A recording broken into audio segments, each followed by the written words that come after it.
یەکێتی لاوانی دموکراتی کوردستانی ئێران پێشکەش دەکات.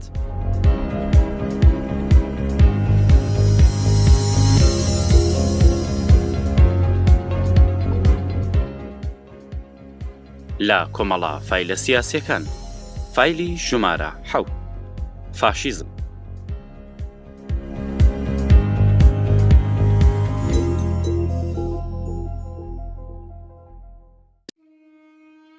فاشیسم یەکێک لە پڕباسترین وشەی سیاسی مێژووی نوێیە و نەبوونی مێژوویەکی گشتی بەو مانایەکە ئەم وشەیە تەنیا بۆ ڕژیمی مۆسۆلینی لە نێوان ساڵەکانی 1922 تا ساڵی 1943 لە ئیتالیا کەڵکی لێوەرگیراوە. زانایانی مارکسیست فاشیزم بە بەرزترین قۆناغی سەرمایەداری لە توندترین شێوەی پڕتوندوتیژی دەزانن. هەروەها دەکرێت بە مانایەکی بزانین بۆ ئەو حکوومەتانی کە هاوشێوەی مۆسۆلینی لە ئیتالیا و ئاڵمانی نازی بن یان بە جۆرەی جوڵانەوەیەکی میلیگەرایی نیمچە سەربازی دابنین کە لە ماوەی شەڕە نێوخۆیەکان لە زۆربەی وڵاتە ئەوروپایەکان سەری هەڵداوە. یان بە تایبەتی بە وشەیەکی بێڕێزی بزانین کە بەرامبەر بە هەر جۆرە هەڵسوکەوتێکی دیکتاتۆرانە کەڵکی لێوەردەگیرێ. سەبارەت بە ئەوەی کە فاشیزم لە سیاست لەلایەنی چەپ یان ڕاستدا ڕیشە دەگرێتەوە یان هەم جۆرێک ئامانجی جیایی جەهانبینیان هەیە و هەروەها هاوڕایەکیش بوونی هەیە. ڕیشەی وشەی فاشیزم فسیز و لە ئیتالیایی فاشیە. فسیز بە مانای ژمارەیەک چڵەدارەکە بە پەتکێک لێکیان گرێداوە لە هەندێک نواندنی شێوەکاری لە نێوانی فسیزدا بیورێک هاتوۆتە دەرەوە لە حاڵێکدا کە ئەم وێنەیە هێمایەک بووە لە قازی لە ڕۆمی کۆندا. لە دنیای ئەمڕۆدا گۆڕدراوە بە هێمای توانای بە کۆمەڵ. فاشیزم کە بەرامبەرە ئیتالیاییەکی فاشیمایە. بۆ یەکەم جار مۆسۆلینی بنیاتنەری ڕژیمی فاشیستی ئیتالیا بە ناوی تاریفێکی سیاسی نوێ کەڵکی لێوەرگرتووە. مۆسۆلینی فاشیسمی لە دەرەنجامی پەیوەندی حکوومەت و بنکە ئابوووریەکان دەزانی. ئەو تاکردنەوەی کەسەکانی وەک مۆرەیەک لە دەسەڵاتی گەورە و بەتوانە پێناسە دەکا. کەسانێکە بایەخیان تەنیا بە بەهێزکردنی حکوومەت و یارمەتی بە میرایەتی پێناسە دەکرێت. مۆسۆلینی لە ئەم وشەیە بۆ ناساندن و نێونانی حیزبی میلی فاشیزم کەڵک وەردەگرێت. بەم حاڵەش زۆربەی وڵاتان و سازمانەکان هێمای فسیزیان بۆ گەڵاڵەکردنی نیشانە بەرچاوەکان کەڵکی لێوەردەگرن. هێماگەلێک کە ئێستاش جیاواز لە مانە فاشیستیەکان کەڵکیان لێوەردەگیرێ. ئەم هێمایانە بە شێوەیەک نیشاندەری ئەوەن کە سەرەڕای ئەوەی کە فاشیزم بە شێوەیەک دەتوانێت وەک جنێوێکی سیاسی هەژمار بکرێ ڕیشەکانی لە کەلەپور و جێگەی جۆرا و جۆر و مانای جیاواز دەدات. بە مانای زاڵبوونی هێزی بە کۆمەڵ بەرامبەر بە بایەخەت تاکە کەسیەکان دەدات. ماناگەلێک کە لە کۆتاییدا دەتوانن نیشاندەری پێداگری بایەخە کۆمەڵی قەومی و ملیەکان بن. لایەنی نەرێنی و شەرخوازانەی ئەو وشەیە بەهۆی لێکدانەوەی زێدەخوازی ئاڵا بەدەستەکان و لایەنگرانی فاشیزم لە ئەم چەمکە هەر لە کاتی ناساندنی لەلایەن مۆسۆلینی تاوەکو ئەمڕۆیە. کەڵکی ئەم وشەیە بەڕادەیەک ناڕوونەکە دەنجی نئۆفاشیستەکانیشی هەڵبڕیوە لە ڕوانینێکی زانستیانەی سیاسی و بەپێی هەندێک ڕوانگە ئامانجی فاشیزم مانەوەی نیزامی دیکتاتۆریە. لە کاتێکدا کە حکوومەت بە شێوازی ئاسایی ممکن نەبێ حکوومەتی فاشیستی سەرجەم ماف و ئازادیە دیموکراتیکەکان لە نێو وڵاتدا لەناو دەبات. بۆیە سیاسەتی دروستکراوی خۆی بە ڕووکەشێک لە تێئۆری و بانگەشەی پشتبەست و بە خۆشەویستی میلی، نژادی، ئیدۆلۆژیک و مەسهەبی دادەپۆشێ. فاشیزم لە ئاستێکی خەباتی توندی چینایەتی ساز دەبێکە چینی ئاسوودە و سەرمایەدار ناتوانێت دەسەڵاتی خۆی لە ڕێگەی پارلەمانی نوێنەران مەسۆگەر بکات.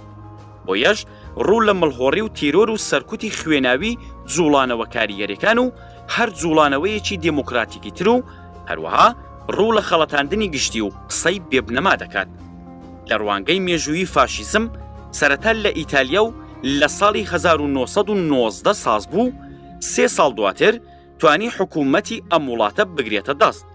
حیزبی فاشیستی ئالمان لە ساڵی 1920 ساز بوو، ناوێکی خەڵک هەڵخەڵەتێنی ناسوێناڵ سوسیالیستی لەسەر خۆیدانا. ئەم حیزبە لە ساڵی 1933 بە یارمەتیە تایبەتیەکانی گەورەکانی ئالمان و دەرەوەی ئالمان دەسەڵاتی گرتە دەست و دیکتاتۆریەتی خوێناوی هیتلێری جێگیر کرد. نازیسم خاوەنی هەمان مانای فاشیزمە. ئەم وشەیە لە پیتی یەکەمی ناوی حیزبی فاشیستی هیتلێر کە ناوی حیزبی کرێکاری میلی سوسیالیستی بوو وەرگیرا بوو.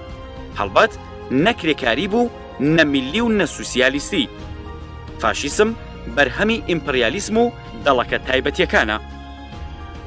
فاشیزم بە شێوازە تایبەتیەکانی دیکتاتۆری و ترۆری تێکەڵاو بە هەڵخەڵەتاندنە گشتیەکان و ئەو نیزامە دیکتاتۆرانەی دیکەش کە تەواوی دژبەران و ئازادی خوازان و حیزبە سیاسیەکان بە دەڕەندانەترین شێوە سەرکوت دەکەن و تەواوی ئازادیە سیاسیەکان لەناو دەبن.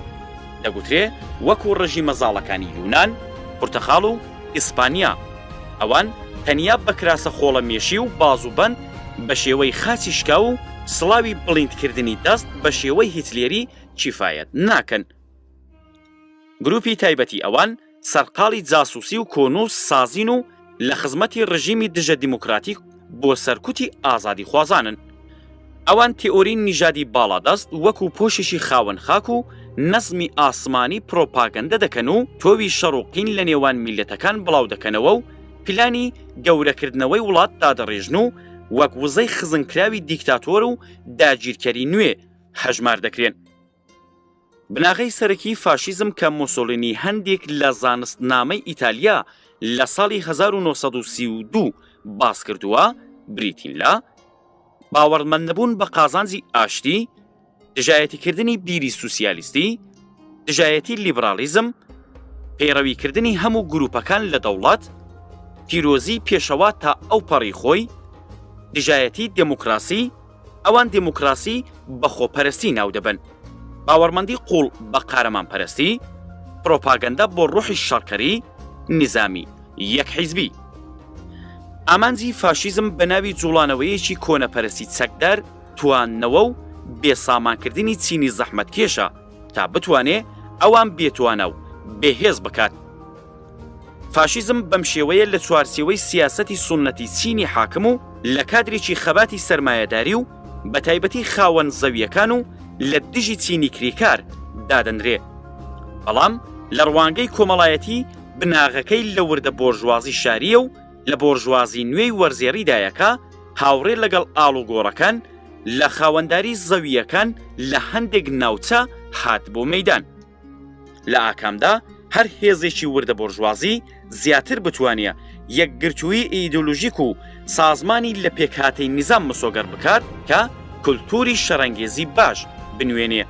ئەوە فاشیزم مەجالی زیاتری هەیە تا دەسەڵاتی دەوڵەت قۆڕ بکات لە بەرامبەر پلانی پێکهێنانی لێکتێگەیشتن و سازان لە نێوان لایەنە جۆراوجۆرەکانی بۆرژوازی. فاشیزم بەرنامەیەک پێشکەش دەکات کە بناغەکەی پێکهێنانی یەکگرتووی ئۆرگانی و ئەندامەکانی سەرجەم هێزەکانی بۆرژوازی لە یەک سازمانی سیاسیدایەکە لەژێر چاوەدێری ناوەندێکی جیادا بێ، ناوەندێک کە هاوکات حیزب کابینە وڵات بەڕێوە ببات. ئەگەرچی فاشیزم بەردەوام بۆ گرتنە دەست و بەکارهێنانی قودرەت لە کەرەستەی سیاسەت و زەرفیەتەکانی کەڵک وەردەگرێ، بەڵام لە بنچینەی بیری جۆرا و زۆریش کەڵک وەردەگرێ. لە ڕاستیدا بەو ڕادەیە کە دەسەڵاتخوازی نیزامی پاوانخوازی وەک مۆسۆلینی دەتوانێت شێوەی پێبدا بیر و هزری نەتەوە پەرستانەی قوتابیەکی زانکۆی تۆندڕەوی مافناسی بەناوی کۆرد لۆکۆدنیۆ لە ڕۆمانیش دەتوانێت ڕێخستنی بۆ بکە و هزرە ئاگرینەکانی مۆریس باریس نووسەری ناسیۆنالیستی فەڕەنسیش دەتوانێت مەکینەی وەگەڕکەوتنی جەریانی فاشیستی بێ. مۆریس باریس لە گەورەترین چیرۆک نووسەکانی دەورانی خۆی بووکە بەهۆی دژەکانی لە لووتکەی دەورانی خۆیدا بووکە.